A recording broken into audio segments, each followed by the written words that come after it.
Pamilyar na mga ganyo nga ti Matthew 5 verses 3 kagigana iti verses 1 to 12 pawawagan na the Beatitudes wano ti sermon iti bantay ano sa dino dito yung naman tayo iti kinagasan. Oh, by the way, sino yung DJ saan makawat ni Ilocano ng diretsyo? Meron isa kanina. Yan. Ay, dalawa. Okay. I-translate mo na lang yung text. Bahala ka dyan. Sige, yung DJ, pakitungtuang tataka na kayo, saritaan na gamit ni DJ may pagdating tinagasan. Yung mga taong pinagpapala. Siguro hindi rin yung kapasat sa ito ng kasulatan. Sino naging tinagasan? Nagtiti ng tao ang talagda, itibutod na ng pigsa. Nagtiti ng tao kading ang talagda, itinabaknanda. Magpainiman ng kasat ang uray na sa paminsan, nagmalmalas na nagasat na ta. So, ibaga na ito kapasat sa ito ng kasulatan, verse 3, saritaan ng kunana. Nagasat nagiti magbigbig na panglawda iti matang ti Diyos takupadan ti pagarian ti langit. The other na version na iti kapasati na sa kasulatan kunana nagasat nagiti tao nga awan iti sabali anak namangda no ti Diyos taal. Because they are full in the Spirit. I-translate tayo iti Ilocano na panglawda iti matang ti Diyos. Nagrigat nga i-define iti na panglawda iti matang ti Diyos. Ngano subyanan tayo dahil ng version ko na nagasat dagiti magbibig na awan isabali anak naman na iti Diyos. Which means they don't trust on their wealth, they don't trust on their capacities, they don't trust in their capabilities. The only person, if it's a person, that they can trust is none other than God. Nagito'y nagkikitang tao na awan ti sabaling pagkalkanda no dilaan ni Ako Diyos. Iti daan na tulag, saritaan na iti anyang pinakayaman nyo. What God requires of you. Anyang tinawdawagan ni Diyos ka na kayo. Dahil iti nagasat na tao. Tinagasan na tao na aramidin na itinalintag. Aramidin na iti tinabudno. Aramidin na iti nasayaan. Pasent kinasanto na kasulatan iti naimbag na naman kung iti Ebanghelyo, ibaro at ulan. Saritaan na iti panangaramid, iti kinalintag, iti panangaramid, iti kinaimbag, it requires humility. Kinapakumbaba kita. Abay nga masapol iti kinapakumbaba. Gamin no dinilaw na ka ti may nga tao. Dinilaw na kayo ti may nga tao. Awan ti kinapakumbaba tayo. Uray magpaypay suti kong kunana ag depensa tayo kat na tayo ibagpagam lang tayo katakagugura na. Ibagpagam lang tayo katakontra ka. Ibagpagam lang tayo katakasusun na. But if you have that humble heart, ay kasta gayam, gayam mararamilit, masaksaktan ka gayam. Kaya nakseptarin nyo nga saan nga na ibang tayo naramit tayo because of humility that we have. Then we will acknowledge that. And then, kapag tayo acknowledge tayo, aramidin tayo, tirumbang kayo nalagtag. So kapunang napatag kay toy nga pased itinasantuan na kasuratan na kunana nagasat kag iti napakumbaba ta maidadto kadakwana iti daga. Daytoy nga pased itinasantuan na kasuratan sasaritaan na nga napatagpunay iti kinapakumbaba. Gaputa iti kinapakumbaba patakuden lang iti kinaanos. No napakumbaba tayo patakuden na tiuganan tayo ganaanos.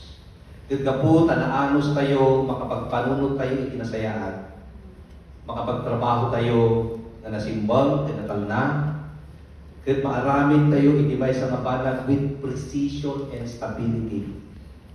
Kahit tayo nga kinaanos produces endurance, panagiptur. Kaputa na anos tayo. Anusan tayo lata. Kahit kaputa, anusan tayo, maaramin tayo lata, nagitibanbanag, uray ko na rin ka, even at so many ifs. Kapo, hindi kinaanos nga dagat tayo. Kahit hindi kinaanos, patawudin na hindi pa nag-endure. Endurance. Diba? Nung naanos tayo, may enduran tayo nagitibanbanan at tutuloy tayo nga ang trabaho at panunod kay nagaramit.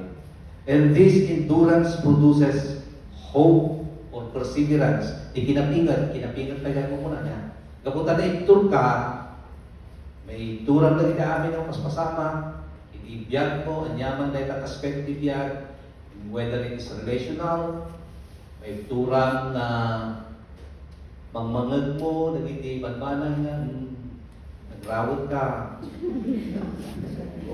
Kay sumay niya. May turang mga banbanan dito, itutuloy mo lang at makipangan. Gusto ko rupa, ang talagang turang talaga. Pabisin nga ron. Kaya po tama, anusap na ito yung pinturan, maandurang na ramidon na ito. It produces perseverance, di kinapingan. Uray niya kung kurayo, bayag ang tali-tabi niya. Uy na. Uray makipapanganak lang na kanyayo, awan bibiyak ko, basta umayak na kapilya. And then it produces hope. Anyan di patawad na natin, ginamnama. Kung nanto na yung dilawan yung akbalmari, nantungan lang ako. No, saan na isang nagbalbali, sulat nagbalbali. And that hope motivates you to creatively. Hindi nga agbalin tayo kung nag-remedyo, kaputan ng namaan kayo. And that hope foster creativity in our minds to think positive. Namnamaan tayo. Nga, dahil di pa nagbalbali. Kunahin tayo, makita tayo din masakpay at balbali tumataan. No saan sa balbali, sudah nagbalbali. Narigat ko kanya ako Diyos nagbalbali. Again, amu tayo nga no anday kinamnama tayo, it creates faith. Diba? Kung namnamahan tayo, hope is hoping for the best for the things unseen. Nagitibanag na saan pa ka nakita. And Hebrew defines that faith is hoping for the things you have not seen yet. Panangnamnama, kanagitibanbanag, na saan taypay nga nakita. So muna nga makita yun, hindi saan mi nga makikita. Ay ako, nagmartir ka niya kita pala panawan-awan na nagbalbali daypan. Because you have hope, na tinamnama that produces our faith, kunaan tayo, mamati at balbali umutlakan dayta. Amen. Sana, peso. Faith is a total reliance, total surrendering to God. Kapuna nga di Matthew 5:3 po na nagasat dagiti tao nga tila ang pagkamangan dating pagtatanda katawan sa bali no di ati Diyos. Kapoy kinay nga rason kapsat makita tayo kung mga rod nga ti kinapakumbaba. Inayapan na kayo ni Diyos na pakumbaba. Kapun at kinapakumbaba ket saan na pulos na maisina di pa nagpamati kinako Diyos. Itao nga napalangguad kaadwan na saan na mamati ti Diyos. Itao nga arugante saan na ipakita iti pa nagpamati na ti Diyos. Ibagpaga naman nga mamati kinako Diyos katawan ti kinapakumbabakin pa na pula na lahat. May katwa, inayaman na kayo ni Apo Diyos kung na kayo ang pakumbaba. At the same time, inayaman na kayo may isang kinagasat ni Apo Diyos na agtulnog iti pagayatan na. Di Matthew 5:6, tayo lang ang basahan ka na kayo. Una na, nagasat dagiti nas good, titarigagay na amang tungpal ti pagayatan ti Diyos na maplag ganto. nagasat dagiti adaanda iti tarigagay ang serbi wenno tungpal ti pagayatan ti Dios tamapned kanto. Blessed are those who have burning desire to follow the will of God. Tamaawagan nanto anak iti Dios. Kapsat, no kitaan tayo iti daan na tulad ko na what God requires of you. Anya ti kaya ti Diyos na aramidin nyo. Aramidin nyo ti kasayaan. Aramidin nyo iti nalita. Kinunako ng Apostol Pablo iti epistola tayo. Kada iti taga Corinto ko na dagdagipin nyo tinangayabat ti Diyos kada kayo. Anya ti nayabat ti Diyos. Kuna ni San Pablo, inayabat ti Diyos dagiti saan unay mamasirin. Tapno may babae dagiti ako na masirin. But here's the logic. Dahil iti logic na kapsat. Di kinamaan iti Diyos amang nga nasirsirit ng iti tao. So when God choose you, because you are saan na nasirit, nasirsirit ka ng di kasiriban ng tao. Amen? Amen. So nga nagsasao ni Pablo kas na ibababa na ka o inayaban na ako Diyos kagitisan mo masirit. Tapno may babayin dalitan kung kunang mo masirit. And then he used the logic ngam ikinamaan iti Diyos ket amang nga nasirsirit iti kasiriban na tao. So when God choose you, God did the best choice in this world. Amen? Amen. So nga, pinili na kayo, anak na, because in His eyes, you're the best. Yeah. Pinili na kayo, agbalin nga adalan na, because in God's eyes, you're the best. Maybe you are the fullest person to the eyes of those who think they are the intellectuals in this world. Ng sabali ti panangkita ni Diyos, hindi man ang tao. Mabaling nga niya po Diyos, dawatin na kada kayo. Maybe God is requiring you na baliwan tayo na itipan panunod tayo. Romans 12:1. It talks about the renewing of the minds. Awisan na kayo ni Diyos na baliwan tayo na itipan panunod tayo. Ang muyumot tayo pa nagbasa sa Facebook, ang tayo makaligtas na kung mga nagitipost yun, basbasa ka. May isa nabasa sa Facebook ko na ay, impost na pa eh. Wala na ko. Pimanaw ako ni simbahan pa na nakagulgulo. At dapat si Pumba. Ay, among kapsan ni Pimanaw ka, napukawin ti gulo ni simbahan tayo. Nya kahit nasa ko eh. Isuna ni Panggulo. Kapunta, ipanagkita na nakagulgulo ni simbahan na Pimanaw. The Duma, we sing the negative things to others. Nung saan tayo makita, nagiging-negatibo, itibiyang tayo. Ito'y kapaset, tinasanto na kasuratan, ikinagasa, dawatin na itong galmay sa kartel. Sa nalangay, baga nga nagasat kayo. Kung hindi, ibaga naman nga nagasgasat kayo pa, no nagito'y aramitan nyo. Iti pa nagpakumbaba, iti pa nagtulog, itinawdawatan ti Diyos na aramidan tayo. So what God requires of you? Anya tinawdawatan kita nga po Diyos kada kayo. Mabalin nga itakang kunahan kada kayo. Baliwa mo ang dinegatibo mo panagpanpanunod mo. Baliwa mo ang tinaatak na karawang. Ganda dumapay. But here in this text, God is calling us to become humble enough and to follow the will of God. Ipagayatan niya po Diyos. The perfect example is to follow the learnings that we can glean. Ipanangsurot tayo, iti adal na masakto tayo, matako tayo, iti susuro, iti Good Samaritan. Anya di masusuro tayo iti Ramsat. Let's go back, iti pakaistorya iti Good Samaritan. Kasi iti Bibliolympics, sampai tamo iti pakasaritaan, iti na ibang Samaritan. Dahil ito'y nga Samaritano, ligmahamas, iti may isang kalsada. Kat nakita na iti may isang Hudyo. Hudyo, kagurgura na ti Samaritano. Hudyo, feeling na isulaan tinadalos, narugit ti Samaritano. Igudyo, pagdyan na muna yung atipanon na isulaang isalakan na ako Diyos. Ganda ito sa Samaritano saan. Igudyo, pagdyan na isulaang ti anak na ako Diyos. Ganda ito'y sa Samaritano saan. Kaya yan mga pagtaksan ng kapsat. Dahil ito yung akun ko ng anak ni Diyos, iso tinahul up dan nabugbog. Katadyayan kalsada na saanan nga makatunakil, saan nga makakuti. Kita ito yung makun ko ng narugid nga tapos ito lumabas. Si kayo di jay, idat ko na yan. Gunam, ito naman siguro. Sino tat pati anak ni Diyos, sikawon mo siya.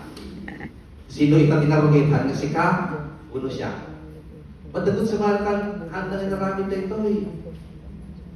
Inala na, dahito'y nga manggurgura ng kuwana, dahito'y nga mang-pistoy-pistoy ng kuwana, dahito'y nga mang-dirdilaw ng kuwana, dahito'y nga mang-kuskuspil ng kuwana, dahito'y nga mang-iridis ng kuwana, dahito'y nga mang-kuskusay ng kuwana, inarakot na.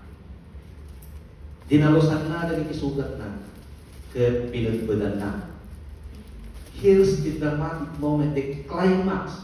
Mabalik na sa inyo ng nangganda ito eh. Ang mo yung nakalain, di pa nang daldalos na pa eh. Mabalik ngayon di daldalos na, gumko na, italbag-talbag na pa eh siguro. At bumalik na na, makapalas ako na ang tika, gumko na. Kaya pabalik ngayon, hindi pinindaan na, insirot-sirot na pa eh. Alaman, hindi ka pala nagam, wala na siguro. The climax of it is, saan gano'n din na makakuti?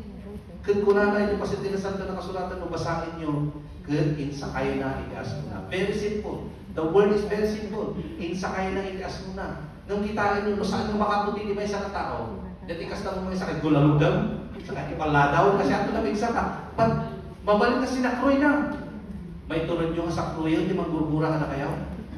Mabalik na yung nakakot na, at insakay na. May turin yung harap po, hindi magurgura ka na kayo. Jackpot China eh. Pispilityo ko na ito pala ito. Pispilityo. Oh, I love you with the rapot. But this learning coming from the Good Samaritan, it's requiring us to do the same. Iapon Diyos, daw-dawagan na, aramidan tayo magdaytoy. Di mangayat, kadagitipada tayo nga tao, akas di panangayat na kada tayo.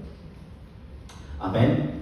Amen. Buhay karabsat, nagasat, dagitoy nga tao, isuda nga mangipakita, iti panagayat da, kadagiti tao, isuda nga adaan kinasagad katarikagay nga mangsurot, iti pagayatan na ito Diyos.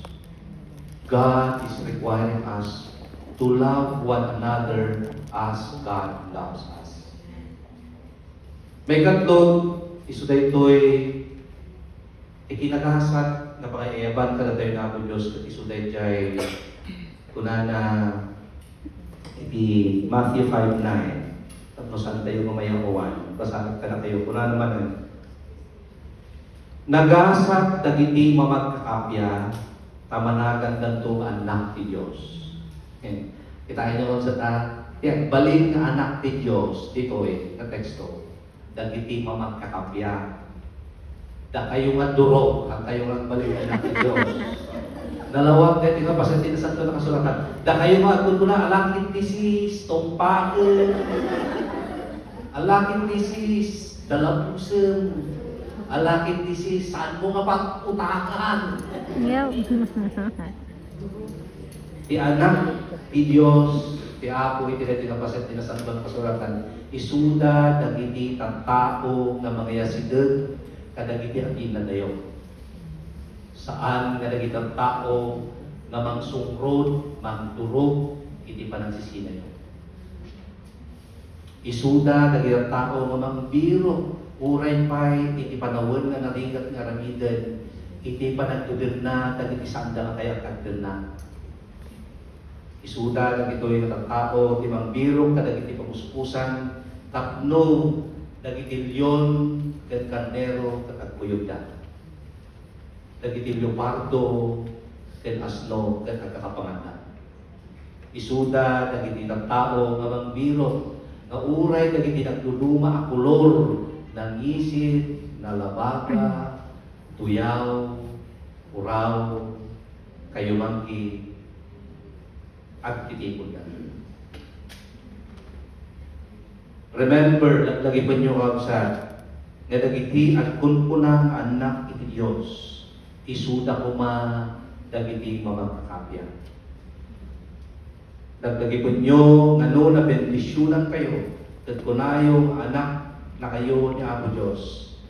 Bendisyonan na kayo, ibilbilang na kayo nga anak ni Diyos. Tapos kasta na kayo nagbalin nga kalasugan, unurang tayo, iti panagkakapya, dagiti anak na. Ngarod, iti panawan, nga datayo, tirason, tatlo agsisina na ng tao, i Diyos awisan na kayo, nalagipon kayo, dagitoy na nagasat, anakayaban kayo. God called you to become a peacemaker. Saan na troublemaker ng saan?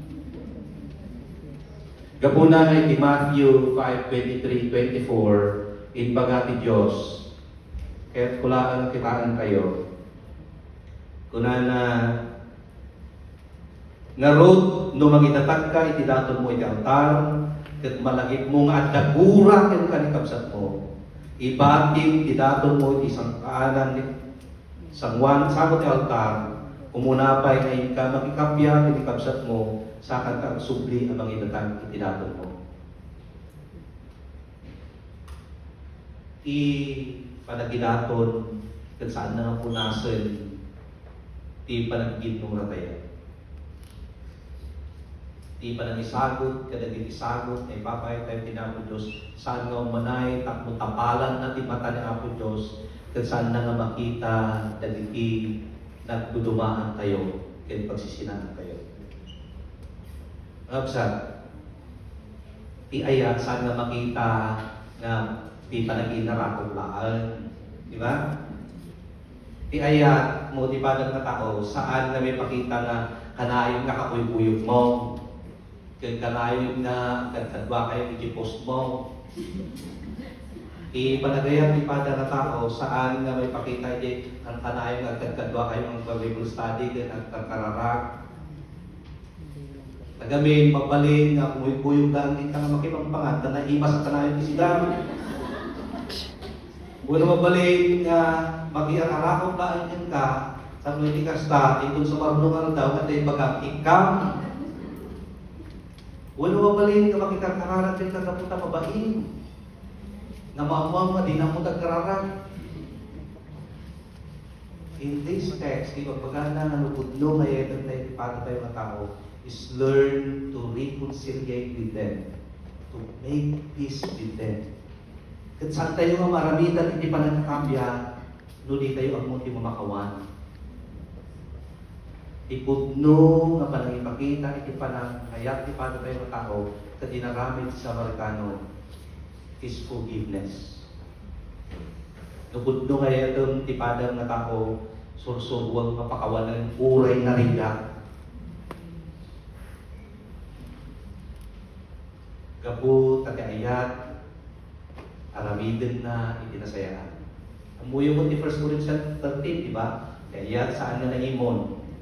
Kaya aramidin na ti naimbag. Mas sinitibib-luripis ka saan yung sa tandaan niya. So, in this context, saritaan na kada tayo. Nati pananaramid tayo itipagayatan iti Diyos. Karaman na itidayjay agbalin tayo kumangarangkay, agbalin tayo kumanga dalan, iti panagkakapya, dagiligang tao.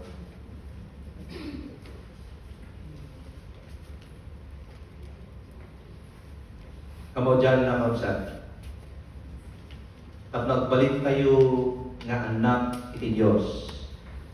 Kas agbalin tayo nga mamagkakapya. Surutan tayo kumang. Adalan tayo kuma. Lagdagipan tayo kuma. Nagpaiso at aligat na raminan na ito'y. Yan saan na yung posible. Narigat na raminan na ito'y. At saan tayo kamaalan na ito'y. So kapuna, nagsupli tayo itinayjaydahan mo ka bersikulo nga imbagana kada tayo. Nagasat kagigang tao nga awan itinamnamahan da, awan ipagtalkanda, ludilangan at Diyos. Ngayon, maraminan tayo na dito'y kamanmanan. Kagbalin ka na pakumbaba. Kagbalin nga anak iti Diyos, akas mamagkakapya. Kagbalin nga anak ti Diyos, tapno ti kasta masurukan tayo iti pagayatan ti Diyos. No lakit ti ipalit tayo amin kini Apo Diyos. Maminsan pa ti nagasat na nakayaman tayo na sinarita iti Matthew 5 verses 1 to 12. Ket maysa nga napnuan ti bendisyon nga awis ti Dios kada tayo. Nga saan nga tapno bilyen tayo lang nga ramiden ti kaya tayo maramiden. Nudiget ti daytoy ket giya nga pagbiyagan tayo kuma. Dalan nga pagnaan tayo kuma. Template katuladan tayo kuma. Tapno ti kasta mabalinan tayo nga suruken dayjay mandar na. Ngay so ti tema tayo iti daytoy katawan. Love one another as I have loved you. Babaen iti panangarakot tayo, iti kinapakumbaba, panangsurot iti pagayatan iti Dios. Ken kastamad iti panamagbalin tayo akalasugan iti kapya. Marami na tayo lang iti babsan. Babaen naglangan itulong ti ako. Amen. Amen. Amen. Tumagdan tayo babsan at tuloy tayo mamasi. Kasi na una babaen kini Propeta Isaias. Umay kayo at linawag tayo. Umay kayo at sasaring tayo. Kasanuman ti kalabagayo iti mansayo kaputibasong na naramidan nyo. Umay kayo at linawag tayo. At papunawan kayo napudpudaw kayo ng iti kapas. Kagkaralan tayo. Manangabalin ka ng ng Diyos, maminsan pa yung masilid kami ka, tapos dumawag kami ka ni pamakawan mo. Nagdaduma, no saan man na kanayon, saan mi nga maramidan kag pakubabad sa wanam. Nagrigan karabidan, itagbalin nga nangamuman sa wanam. Kami tinay tingal daw, karitan na kami, kagpakawanan na kami, no at dalag ibanbanan ng mga gawin ka na kami. Kapuna dawatan mi, ikatan ka din nagitoy. Tapos nagbalik kami, nabudpud no, ang Kristiyanong mawakan ng anak mo. Pakawalan na kami wapo, iti panawin, na saan kami at balik ang kalsugan, iti grasya, iti panagkaykaysa, iti panagkakapya. Iti na ito ng daway, masilid kami ken ka. Anyaman na ito'y kabangan, ken makagapo, tapos saan kami at balik ang kalasugan, iti kapya, iti na ito kalubong. Dawatan ken kadalusan na kami, ken pakawalan na kami. Apo Diyos, pakawalan na kami, ipanawin nga sa aming maramidan, nagiti kayat mong maramidan, iti biyak mi. Iti kinalis tumi, nga magtalikod, kada iti responsibilidad mi. Iti kinalis tumi, nga magkalab, kada iti balbanak, isuda, kinapudno, nga magiparang, iti kinakapi mi. Pakawalan na kami kanil. Amin na ito'y ipagpakaasi mi, may gapo, iti kakaryan, Yesu Kristo nga po mi. Amen. Amen. Kakabsan iti ako, i Diyos sa pagsaserbihan tayo, na pundo, mapagtalkan, pakawalan na nagitibasol mo, pakawalan na nagitibasol ko, pakawalan na nagitibasol kayo amin. Itinayin pingal daw, ibagana man ang ken ka, ibagana kanya, ibagana kada tayo amin. Ibasol mo, ibasol ko, ibasol kayo amin, pinakawanan ni Diyos kayo. Kas ang anak na pinakawan ni Diyos, mabalik tayo umamon, ang pakawanan, kaya iso amin, ang nakabasol ka na tayo. Kaya ikinaimingal daw, ada tayo kumatiragsak, na mangibaga, at ikinabay tayo, peace be with you. Peace be with you. Peace be with you. Pagtuloy tayo kung saan ipanagdayo ng Diyos, kasi pahin tayo, sagot tayo, datot tayo, kapagyaman tayo,